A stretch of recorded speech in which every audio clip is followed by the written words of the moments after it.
සියලුම ආතරයිටිස් රෝග සඳහා රාජපුර හන්දි තෙල ඔබ සුවෙන් තබයි.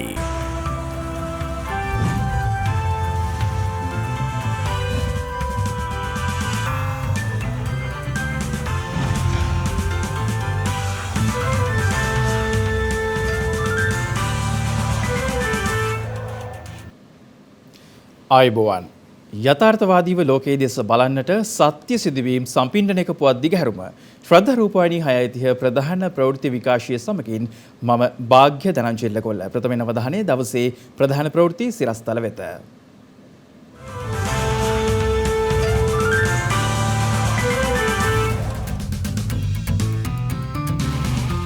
දිස්ත්‍රික්ක 7ක් සඳහා පනවා තිබූ නායාම් අවදානම් තවදුරටත් දීර්ඝ කෙරේ. කොවිඩ් ආසාදනයුවන්ට පසු කොවිඩ් රෝගී තත්ත්වයන් පිළිබඳව අවධානයෙන් පසුවන්නයි සෞඛ්‍යංශවලින් උපදෙස්. ගුරු විදුහල්පති වෘත්තීය ක්‍රියාමාර්ගය තාවකාලිකව අත්හිටුවීමට තීරණය කරයි. රියානතුරු අවම කිරීම සඳහා අන්තර් පළාත් බස් රථ රියදුරන්ට පුහුණුවක්.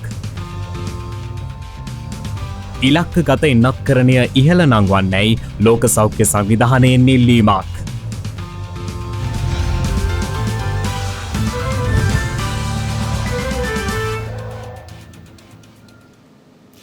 දකුණු අන්දමන් මුහුද ආශ්‍රිත ප්‍රදේශයේ අඩු පීඩන කලාපයක් නිර්මාණය වී තිබෙනවා. යනුව එය වර්ධනය වෙමින් හෙට දිනය වන විට පීඩන අවපාතයක් බවට පත්විය හැකි බවයි කාල්ගුණ විද්‍යා දෙපාර්තමේන්තුව සඳහන් කළේ.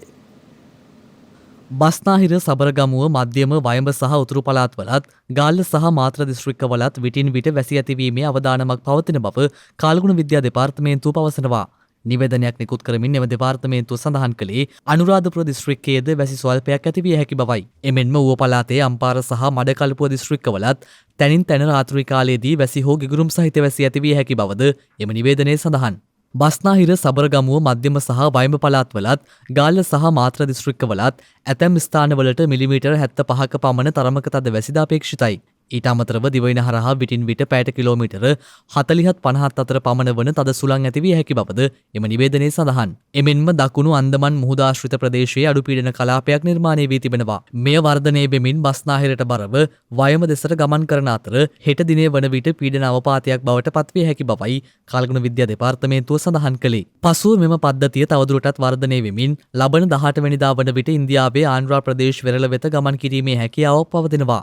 මේ නිසා දිවයින නැගෙනහිරින් වන ගැඹුරු මුහුද ආශ්‍රිත දීවර කටයුතු අවදානම් බව කාලගුණ විද්‍යා දෙපාර්තමේන්තුව දැනුම් දෙනවා. එමෙන්ම කන්කසන්තුරේ සිට මන්නාරම කොළඹ ගාල්ල හරහා හම්බන්තොට දක්වා මුහුදු ප්‍රදේශයේ සුළඟේ වේගය පැයට කිලෝමීටර් 55-60 දක්වා ඉහළ යා හැකි බවයි කාලගුණ විද්‍යා දෙපාර්තමේන්තුව නිකුත් කළ නිවේදනයේ දැක්වෙන්නේ. මේ අතර වර්ෂාවත් සමග පල්ලෙවෙල සහ මීරිගම දුම්රිය ස්ථාන අතර ජලගැල්මක් නිසා දුම්රිය මාර්ගයේ සේදී යාම හේතුවෙන් ප්‍රධාන මාර්ගයේ දුම්රිය ධාවනය වේයන්ගොඩට පමණක් සීමා කර තිබෙනවා. ඒ අනුව දුම්රිය සාමාන්‍ය අධිකාරී ධම්මික ජයසුන්දර මහතා සඳහන් කළේ ප්‍රධාන මාර්ගයේ සියලු දුම්රිය වේයන්ගොඩට පමණක් ධාවනය වන බවයි. මේ අතර ජාතික ගොඩනැගිලි පර්යේෂණ සංවිධානය විසින් හෙට පස්වරු 4 දක්වා බලපැවැත්වෙන පරිදි දිස්ත්‍රික් 7ක් සඳහා නායම් පිළිබඳ අනතුරු ඇඟවීම් නිවේදනයක් නිකුත් කර තිබෙනවා. ඒ අනුව කළුතර, නුවර, කෑගල්ල, කුරුණෑගල, මාතලේ, නුවරඑළිය සහ රත්නපුර යන දිස්ත්‍රික්ක ඊට අයත්. එමෙන්ම කෑගල්ල දිස්ත්‍රික්කයේ දෙහියෝවිට, අරනායක, රුවන්වැල්ල ආදී ප්‍රදේශ කිහිපයකට දෙවන අධීරයේ අනතුරු ඇඟවීම් නිවේදන නිකුත් කිරීමටයි එම සංවිධානයේ පියවරගෙන ඇත්තේ.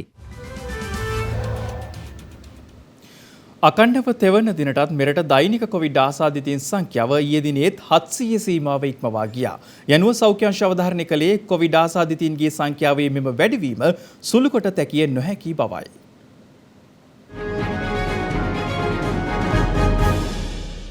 අකණ්ඩව තෙවන දිනටත් ඊයේ දිනේ මෙරටින් වාර්තා වූ දෛනික කොවිඩ් ආසාදිතයින් සංඛ්‍යාව 700 සීමාව ඉක්මවා ගියා. ඒ අනුව ඊයේ වාර්තා වූ කොවිඩ් ආසාදිතයින් සංඛ්‍යාව දැක්වුණේ 716ක් ලෙසයි. ඒත් සමග මෙරට සමස්ත කොවිඩ් ආසාදිතයින් සංඛ්‍යාව 5,49,500ක් දක්වා ඉහළ ගියා. ඒ අනුව සෞඛ්‍ය අංශ මහජනතාවගෙන් ඉල්ලා සිටින්නේ කොවිඩ් ආසාදිතයින් වාර්තා වීමේ සුළු වැඩිවීම අවතක්සේරු නොකරන ලෙසයි. මේ අතර ඊයේ සිදු වූ තවත් කොවිඩ් ආසාදිත මරණ 23ක් සෞඛ්‍ය සේවා අධ්‍යක්ෂ ජෙනරාල්වරයා විසින් අද පස්වරුවේ තහවුරු කළා.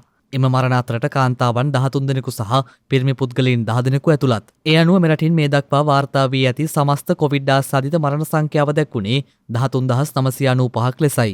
මේ අතර පසුගිය සතියට සාපේක්ෂව ගත වූ සතිය තුළ කොවිඩ් ආසාදිතයින් වාර්තා වීමේ පැහැදිලි වර්ධනයක් පෙන්නුම් කරන බවයි පවුල් වෛද්‍ය විද්‍යා විශේෂඥවරුන්ගේ සංගමය සඳහන් කළේ. විශේෂයෙන්ම පහුගිය සතිය තුළ මේ කොළ පාට ප්‍රස්ථාරයෙන් තමයි පෙන්නුම් කරන්නේ රෝගීන්ගේ වැඩිවීම. රෝගීන් වැඩිවීම ක්‍රමක්‍රමයෙන් ඉහළ යන බව පැහැදිලි ලෙසම දැක ගන්න පුළුවන්. මේක ඊ타මත්ම නරක ප්‍රවණතාවයක් වශයෙන් හඳුන්වන්න පුළුවන්. තාමත්ම වගකීමෙන් මේ අවස්ථාවේදී හැසිරෙන්න ඕනි කියන එක අපි සිතට ගත යුතුම කාරණයක් වෙනවා. නිවැරදි සෞඛ්‍ය ක්‍රමවේදවලට අනුගත වෙමින් අනවශ්‍ය ඒකරාශී වීම වලින් වැළකෙන්න. එමෙන් මේ මහත්මිය සඳහන් කළේ කොවිඩ් ආසාදනය වී සුවවන පුද්ගලයන්ට වැළඳෙන පසු කොවිඩ් තත්ත්වය සම්බන්ධයෙන් කොවිඩ් ආසාදිතයින් අවධානයෙන් පසුවිය යුතු බවයි. පසු කෝවිඩ් රෝග තත්ත්වය හැදෙන්නේ රෝගය හැදිලා මාසයක් විතර ගත වුණයින් පස්සෙත් පසු කෝවිඩ් රෝග තත්ත්වයේදී කෝවිඩ් රෝගය වැළඳුන අවස්ථාවේ තිබුණ රෝග ලක්ෂණ වගේම රෝග ලක්ෂණ හෝ වෙනත් රෝග ලක්ෂණ ඇතිවීමේ අවදානමක් තියෙනවා. මේ අතර මේ වන විට වෛරසය ආසාදිතව රෝහල්වල ප්‍රතිකාර ලබන සමස්ත පුද්ගලයන් සංඛ්‍යාව 11,577ක් වන අතර වෛරසය ආසාදිතව සිට සුවය ලැබූ සමස්ත පුද්ගලයන් සංඛ්‍යාව දැක්වෙන්නේ 5,51,343ක් ලෙසයි. මේ අතර ඉලක්කගත එන්නත්කරණය ඉහළ නංවන්නයි ලෝක සෞඛ්‍ය සංවිධානය සියලු රටවලින් ඉල්ලීමක් කර තිබෙනවා.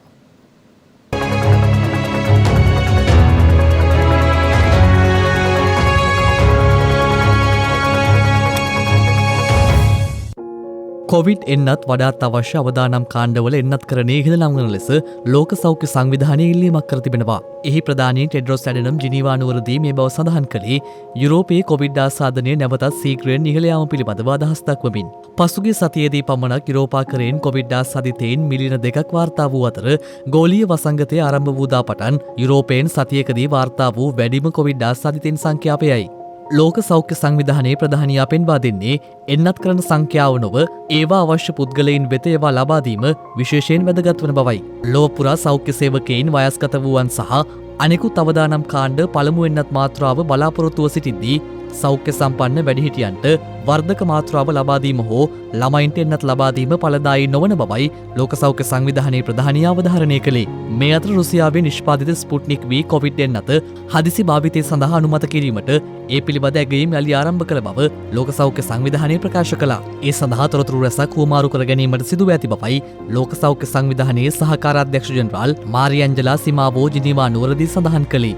ලෝක සෞඛ්‍ය සංවිධානය විසින් මෙතෙක් හදිසි භාවිතය සඳහා අනුමැතිය ලබා දී ඇත්තේ Pfizer, මොඩර්නා, ඇස්ට්‍රාසෙනෙකා, Covishield, කොවැක්සින්, Johnson and Johnson සහ සයිනෝෆාර්ම් එන්නත් වලටයි. ස්පුට්නික් V එන්නතේ හදිසි භාවිතයට එවැනි අනුමැතියක් නොලැබුණද මේ වන විටත් ශ්‍රී ලංකාව ඇතුළු ලොව රටවල් 48ක එය භාවිතා කරනවා. කෙසේ නමුත් ස්පුට්නික් V එන්නත ලැබුවන් විදේශ සංචාරයන්හි නිරත වීමේදී ලෝක සෞඛ්‍ය සංවිධානයේ අනුමැතිය ඊට හිමිවීම වැදගත් බවයි විදේශ මාධ්‍ය වාර්තා කළේ. මෙතෙක් ඇමරිකා එක්සත් ජනපදයේ හෝ යුරෝපා සංගමයේ ස්පුට්නික් V එන්නත ලැබුවන් කොවිඩ් එන්නත් කරණය ලැබූ බවට පිළි නොගැනීමට හේතුවක්. වැටුප් විෂමතා මුල් කර ගනිමින් ගුරු හා විදුහල්පති වෘත්තීය සමිතිය ක්‍රියාත්මක කළ වෘත්තීය ක්‍රියාමාර්ගය අත්විඳීමට අද තීරණය කළා. ගුරු විදුහල්පති වෘත්තීය සමිති සඳහනය විසින් පසුගිය ජුලි මාස 12 වන දින සිට ගෙන ගිය වෘත්තීය ක්‍රියාමාර්ගය ලබන ජනවාරි 20 වනදා දක්වා අත්හිටුවීමට අද පැවති ගුරු විදුහල්පති නියෝජිත සමුළුවේදී එකඟතාවයකට පැමිණියා. 2022 අයවැයමකින් ගුරු විදුහල්පති වැටුප් විෂමතාවේ 3න් එකක් එකවර විසඳීම සඳහා ප්‍රතිපාදන වෙන් කර තිබීම ඊට හේතුවයි. මෙහිදී අධ්‍යාපනයට අදාළ යෝජනා 10ක් සම්මත කර ගැනුණා. මේ යෝජනාදායේ ප්‍රමුඛම ප්‍රාලවේල යෝජනාව තමයි විශේෂයෙන්ම අර අමාත්‍ය අනුකම්පිත යෝජනාව සුබෝධනී කමිටුවේ තුනෙක කොටසක් ලෙස පිළි අරගෙන ඒක වහාම ක්‍රියාත්මක කරන්න තන්න කියලා අපි ඉල්ලීමක් කිරීම. ඒ වගේම අපි දැනට ගත්ත වෘත්තීය ක්‍රියාමාර්ගය පැහැදිලිවම ජනවාරි මාසේ 20 වෙනිදා දක්වා తాවකාලිකව අත්හිටුවීම. මොකද ජනවාරි මාසේ 20 වෙනිදා අපිට මේ වැටුප ලබා ගත යුතුයි. ඒ නිසා එතෙක් අපේ ක්‍රියාමාර්ග අත්හිටුනවා. ඒ වගේම අපි ආණ්ඩුවෙන් ඉල්ලීමක් කරලා තිනවා විශේෂයෙන්ම මේකට අදාළව වහාම චක්‍රලයක සියලු දේවල් නිකුත් වෙන්න ඕනේ. ඒ වගේම ගුරු සහ විදුහල්පතිවරුන්ට ක්‍රීඩාකාරී වෙන්න කොල්ල පිරවිලි ඇතුළු මේ සියලුම ක්‍රියාකාරකම් නතර වෙන්න ඕනේ. විශේෂයෙන් ඔන්ලයින් කිරීම සම්බන්ධයෙන් පැහැදිලිවම දරුවන්ට ගුරුවරුන්ට ඩිවයිස් වෙනත් පාසුකම් ලබා දෙන්න ඕනේ. ආණ්ඩුව එළඹෙන 2022 ජනවාරි මාසයේ 20 අපිට ලැබෙන වැටුපත් එක්ක මේ අපේ වැටිවෙන වැටුප ලබා දිය යුතුයි. විදුහල්පතිවරුන්ගේ ගැටලු රැසක් තිබෙනවා. විශේෂයෙන්ම ගුරු සේවයේ 1.2 වගේ ඉහළ ශ්‍රේණි වල ඉඳලා විදුහල්පති සේවාවට ආපු විදුහල්පතිවරුන්ට ගැටලු තිබෙනවා. තවත් විදුහල්පතිවරුන් ගැටලු ගණනාවක් තිබෙනවා. ගුරුවරු කණ්ඩායම් ගණනාවක් ගැටලු ගණනාවක් තිබෙනවා. එම ගැටලු විසඳා ගැනීම වෙනුවෙන් ඉදිරියේදී අධ්‍යාපන අමාත්‍යාංශ සමග ඒකාබද්ධව කටයුතු කරන්න අපි බලාපොරොත්තු වෙනවා. ක්‍රියානතුරු අවම කර ගැනීමේ අරමුණින් මාර්ග විනය සම්බන්ධව රියදුරන්ට විශේෂ පුහුණුවක් ලබා දීමේ වැඩසටහනක් ඉදිරියේදී ක්‍රියාත්මක කරන බව මහජන ආරක්ෂක අමාත්‍ය සරත් වීරසේකර මහතා පවසනවා. මහජන ආරක්ෂාව පිළිබඳ අමාත්‍යාංශීය උපදේශක කාරක සභාවේදී අමාත්‍යවරයා මේ අදහස් පළ කර ඇත්තේ. මේ වසරේ ජනවාරි මාස සිට මේ දක්වා රියානතුරු නිසා ජීවිත 1948ක් අහිමිව තිබෙනවා. එමෙන්ම පසුගිය වසර 10ක කාලය තුළ රියානතුරු හේතුවෙන් අහිමි වූ ජීවිත සංඛ්‍යාව 27000ක් පමණ වනවා. පසුගියදා පැවති මහජන ආරක්ෂාව පිළිබඳ අමාත්‍යාංශීය උපදේශක කාරක සභාවේදී අමාත්‍යවරයා සඳහන් කළේ මාර්ග විනය ආරක්ෂා කර ගැනීමට ශ්‍රී ලංකා පොලිසිය ඇතුළු ආයතනවල මූලිකත්වයෙන් විශේෂ වැඩපිළිවෙලක් ක්‍රියාත්මක කරන බවයි. එමෙන්ම දඩගෙවීමේ ක්‍රමවේදයේ පවතින දුර්වලතා මගහරවා ගැනීමට ක්ෂණික දඩ මුදල් ගෙවීමේ ක්‍රමයක් හා රියදුරු අකුසලතා ලකුණු ක්‍රමයක් නුදුරේදීම හඳුන්වා දෙන බවත් ඒ සඳහා මේ වන විටත් කඩිනමින් වැඩපිළිවෙලක් ක්‍රියාත්මක කරන බවත් අමාත්‍යවරයා ප්‍රකාශ කර තිබෙනවා. මාර්ග විනය සම්බන්ධව රියදුරන් දැනුවත් කිරීමේ පුහුණු වැඩසටහනක් සැලසුම් කර ඇති බවත් ඒ අනුව එහි පළමු පියවර ලෙස අන්තර් පළාත් බස් රථ රියදුරන්ට දෙසතියක පුහුණුවක් ලබා දීමේ වැඩපිළිවෙල ඉදිරියේදී ආරම්භ කිරීමටයි නියමිත වෙත්තේ. අන්තර් පළාත් බස් රථ රියදුරන් 17000ක් පමණ මේ වන විට සේවය කරන බවත් බහුලව සිදුවන බස් රථ අනතුරු සඳහා ඔවුන්ගේ විනය ආරක්ෂා කර ගැනීමේ වැදගත්කම අමාත්‍යවරයා අවධාරණය කර තිබෙනවා. දැන් ඩොක්ටර්ගෙන් අහන්න විශේෂාංගය.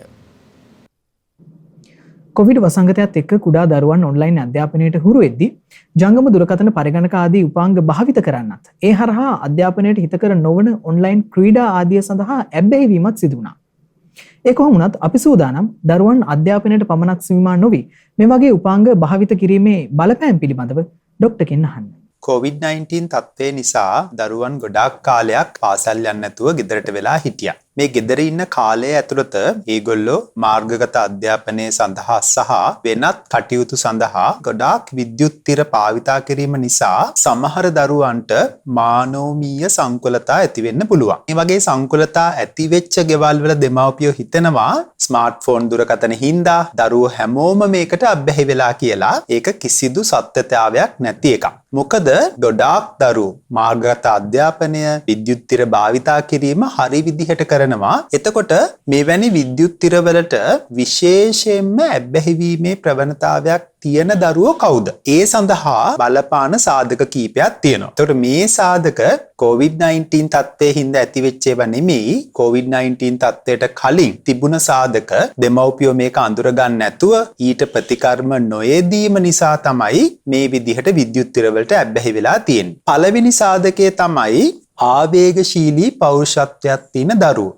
ඒ කියන්නේ පුංචි දෙයකටත් තරහ යනවා, දුක හිතෙනවා, හදිසියෙන් කලබලෙන් වැඩ කරනවා. මේ වගේ ලක්ෂණ තියෙන දරුවෝ දෙමව්පියෝ අඳුර ගන්න නැතුව ප්‍රතිකර්ම කරලා නැත්නම් ඒ කට්ටියට විද්‍යුත් තිර භාවිතාව පිළිබඳ ඇබ්බැහිවීම ඇති වෙන්න පුළුවන්. ඊළඟට දරුවන් ඉන්න ගෙදර මේ සීමාමායින් නොපවන දෙමව්පියන් නම් ඉන්නේ. උදාහරණයක් හැටියට මෙන්න මේ කාලය ඇතුළත මෙන්න මේ දේ කරන්න, ඒ දේ කරේ නැත්නම් මෙන්න මේ ප්‍රතිවිපාකය හම්බෙනවා. ඒක කරොත් ඔයාට මෙන්න මේ දේවල් ලබා ගන්න පුළුවන් කියලා ඉතාමත් නිශ්චිත හැසිරීම් සීමාමායින් නැති ගෙදරකත් විද්‍යුත් තිර සහ පරිගණක ක්‍රීඩාවලට ඇබ්බැහිවීම ඇති වෙන්න පුළුවන්. ඊළඟට හිතමු දරුවෙක්ට මොකක් හින්දා හරි හින්දා කම්මැලිකමක් අලස බවක් තියෙනවා නම් ඒගොල්ලෝ විද්‍යුත් තිරයකට අත යවනවා මේ කම්මැලිකම හිතේ තියෙන හිස් බව පුරව ගන්න. ඒ වෙනුවට යොදා ගන්න පුළුවන් ඔරොත්තු දීමේ හැකියාව තමයි උදාහරණයක් හැටියට මිදුලට බහැලා සෙල්ලමක් කරන එක,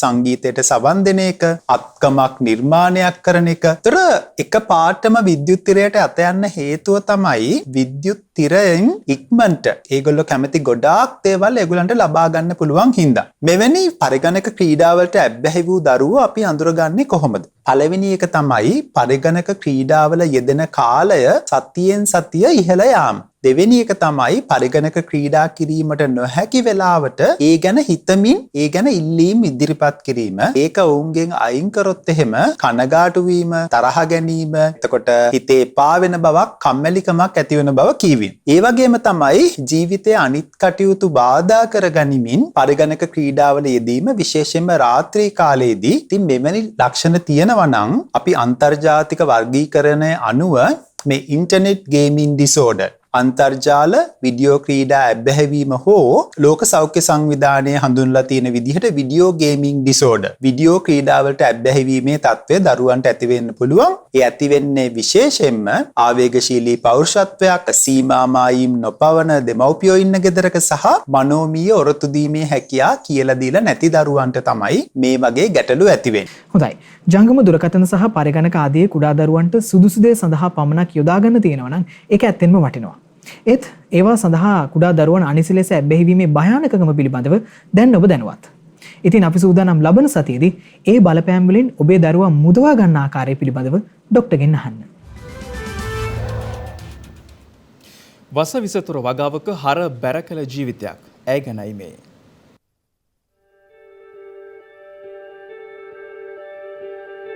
මේන්නේ පප්පමාල්. ඇය තවමත් හරියට වැඩ. එතමන්ගේ ගොවිතැන් කටයුතු වෙනුවෙන්. ඒත් විශ්වාස කරන්න පුළුවන්ද? ඇගේ වයස අවුරුදු 107ක්. ඉන්දියාවේ ජීවත් වෙන පප්පම්මාල් නැතිනම් රංගම්මාගේ කතාව හරිම වෙනස් කතාවක්.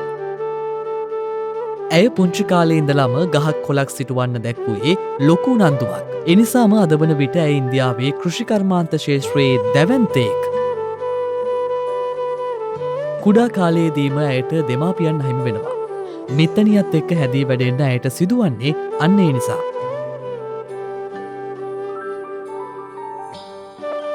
ඒ අතරේ පප්පම්මාල් ලාපන ශාලාවක් කරගෙන ගියා. ඒකෙන් ලැබෙන ආදායමෙන් ඇය කළේ ගමේ අක්කර 10කට ආසන්න ඉඩමක් මිලදී ගැනීම. ඒත් අක්කර 10න් අක්කර 7මාරක්ම තමන්ගේ සහෝදරියන්ගේ දරුවන්ට පප්පම්මාල් තිරින කළා.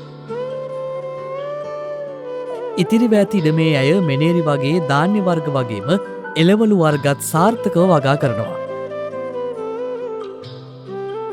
විශේෂත්වය ඇය මේ සියලු වගා කටයුතු සිදු කරන්නේ කාබනික වගාවන් විදිහට.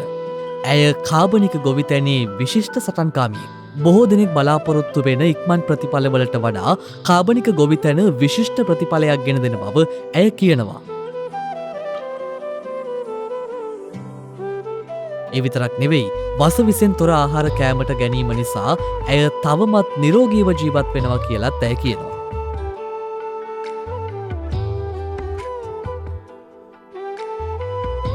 තවමත් පප්පම්මාල් සරු පස පෙරලමින් තමන්ගේ අතින්ම බෝග වගා කරනවා. ඇය ලෝකයටම කියා දෙන මේ කාබනික වගා ක්‍රමයේ වැදගත්කම නිසාම මේ වසරේ පසුගිය දවසක ඇය ඉන්දියානු පද්මශ්‍රී සම්මානයෙන් පිදුම් ලැබුවේ හැම දෙනාගේම ගෞරවයත් එක්ක.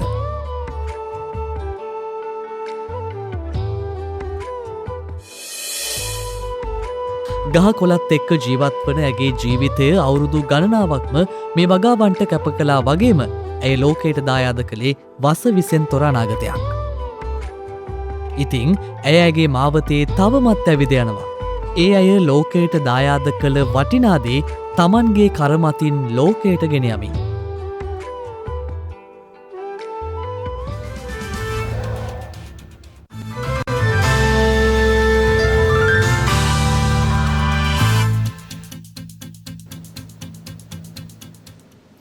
අවධානය විදේශ පුවත් වෙත. ඉක්වදෝරයේ බන්ධනාගාරයක දෙපිරිසක් අතර ගැටුමක් හටගෙන තිබෙනවා.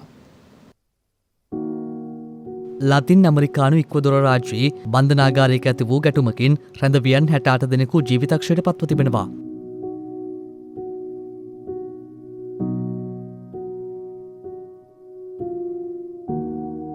බන්ධනාගාරගත කර සිටින අපරාධකාරී දෙකක් අතර ගැටුමක් මීට හේතු වී ඇති බවයි විදේශ මාධ්‍ය වාර්තා කළේ. ඉක්වදෝරයේ වරාය නගරයක් වන ගොයචිල්හි බන්ධනාගාරයක මෙම ගැටුම ආරම්භ වී ඇත්තේ පසුගිය සිකුරාදා සන්ධ්‍යාවේදී. ඉක්වදෝරයේ බන්ධනාගාරවල ගැටුම් වලින් මේ වසරේදී 300කට අධික පිරිසක් මිය ගොස් තිබෙනවා. මේ අතර අනතුරුදායක කාලගුණ වෙනසක් වැළැක්වීම සඳහා ස්කොට්ලන්තයේ ග්ලාහෝස් නුවර පැවැත්වෙන කෝප් 26 සමුළුවේදී එකඟත්වයක් ඇති වී තිබෙනවා. එමෙන් මේ හරිතාගාර වායු ජනනය කිරීමට වැඩියෙන්ම දායක වන ගල් අඟුරු භාවිතය අවම කිරීම සඳහා ඇති වූ ප්‍රථම කාලගුණ කිවිසුම ලෙසයි සැලකෙන්නේ. මිහිතලයේ උණුසුම් වන වායු නික්මීම අවම කරලීමට මෙන්ම සංවර්ධනය වෙමින් පවතින රටවල් වලට කාලගුණ වෙනසට මුහුණ දීම සඳහා මූල්‍ය ආධාර සැපයීමටද මෙහිදී ප්‍රතිඥාවක් ඇති වී තිබෙනවා. කෙසේ නමුත් මෙම එකඟතා සියල්ල මිහිතලයේ උණුසුම ඉහළ යාම සෙල්සියස් අංශක 1.5 දක්වා සීමා කිරීම සඳහා ප්‍රමාණවත් නොවන බවයි පරිසරවේදීන් පෙන්වා දෙන්නේ. එමෙන්ම දුප්පත් රටවල් සිය සංවර්ධන ඉලක්කයන් සහ දුප්පත්කම තුරන් කරලීමේ ප්‍රයත්නයකේදී සිටියදී ගල් අඟුරු භාවිතය සහ පොසිල ඉන්ධන සහනාධාරී ඉවත් කරන්නේ කෙසේදයි ඉන්දිය කාලගුණ අමාත්‍ය භූපේන්ද්‍ර යදව් ප්‍රශ්න කර තිබෙනවා. කෙසේ නමුත් ජගත් සංවිධාන මහලේකම් අන්තෝනියෝ ගුටේරස් ප්‍රකාශ කළේ මිහිතලයේ පැවැත්ම අවදානම් මට්ටමකට පැමිණ ඇති අතර අප සියල්ලන් කාලගුණ වෙනස පිළිබඳ ඛේදවාචකයක් අභියස සිටින බවයි.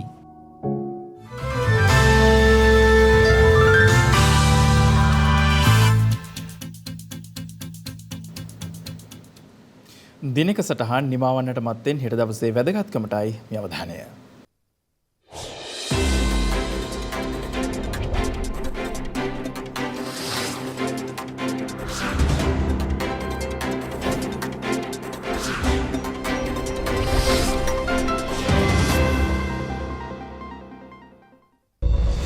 හෙට නොවැම්බර් මස 15 වනදා පෘතුගීසීන් ශ්‍රී ලංකාවට පැමිණ ඇත්තේ 1505 නොවැම්බර් මස 15 වන දිනයි.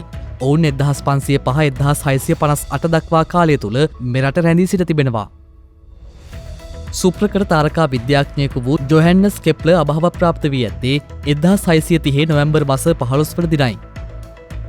තායිලන්තයේ පළමු මහමැතිවරණය පවත්වා ඇත්තේ 1933 නොවැම්බර් මස 6 වැනි දිනකයි.